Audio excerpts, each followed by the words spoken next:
കൈകാൽ മുട്ടുകളിൽ കാണുന്ന കട്ടിയുള്ള തടിപ്പുകൾ തഴമ്പുകളാകണമെന്നില്ല. മീൻ ചെതുമ്പലി പോലെയുള്ള വെളുത്ത പാച്ചുകൾ കൈമുട്ടുകൾ, കാൽമുട്ടുകൾ, പുറം ഭാഗം, തല എന്നീ ഭാഗങ്ങളിൽ ആദ്യമായി കണ്ടു തുടങ്ങും. ചൊറിയുമ്പോഴും ഉരസുമ്പോഴും ഒക്കെ തൊലിപ്പുറത്തുള്ള ഡെഡ് സെൽസ് കിടക്കയിലും സോഫയിലും നിലത്തുമൊക്കെ ധാരാളമായിട്ട് പൊഴിഞ്ഞു വീഴുകയും ചെയ്യും. ചികിത്സ ചെയ്യാതെ അവഗണിക്കുന്നതോടുകൂടി മുഖം, പാദങ്ങൾ, കൈകാലുകൾ അങ്ങനെ ശരീരത്തിൻ്റെ മറ്റു ഭാഗങ്ങളിലേക്ക് ഇത് ധാരാളമായി വ്യാപിക്കുകയും ചെയ്യും. സോറിയാസിസിൽ 90% പേരിലും കണ്ടുവരുന്ന പ്ലേഗ് സോറിയാസിസ് ആണിത്. ടെൻഷൻ, ഡിപ്രഷൻ, തെറ്റായ ജീവിതശൈലികൾ ഇവയൊക്കെ സോറിയാസിസ് വർദ്ധിക്കുന്നതിന് അനുകൂല ഘടകങ്ങളാണ്.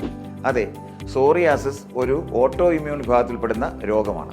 ശരിയായ ചികിത്സ ആധുനിക ചികിത്സയിൽ ഇല്ലാത്തതിനാൽ സ്റ്റീറോയിഡുകളെയാണ് കൂടുതലായിട്ടും ആശ്രയിക്കുന്നത്.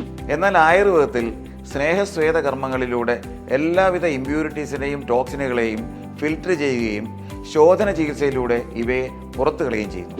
തുടർന്ന് ശമന ഔഷധങ്ങൾ, ഔഷധധാരകൾ, ലേപനങ്ങൾ, രസായനങ്ങൾ തുടങ്ങിയ ചികിത്സകൾ ചെയ്യുന്നു. പ്രാണായാമം, യോഗ, ധ്യാനം ഇവയിലൂടെ ശരീരവും മനസ്സും പൂർണ്ണ ആരോഗ്യത്തിലേക്ക് തിരിച്ചു കൊണ്ടുവരാൻ കഴിയും.